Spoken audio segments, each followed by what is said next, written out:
Hello, I'm here with James Urquhart-Burton, who is a partner who specialises in, amongst other things, NHS Continuing Healthcare Assistance. So James, how should one best prepare for a continuing healthcare assessment?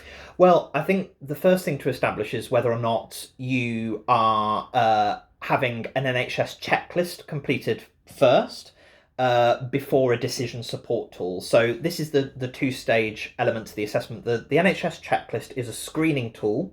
It's set deliberately at a lower threshold to determine whether or not you screen through to have a full eligibility assessment.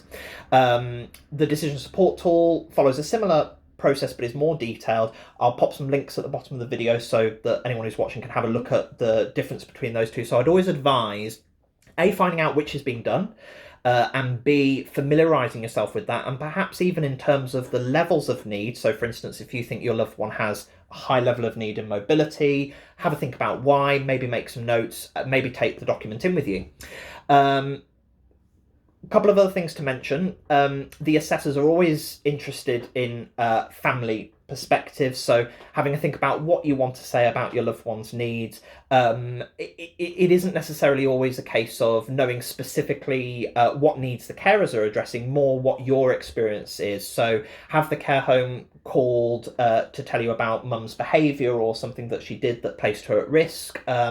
You give your perspective, so be prepared to talk as a human about your views.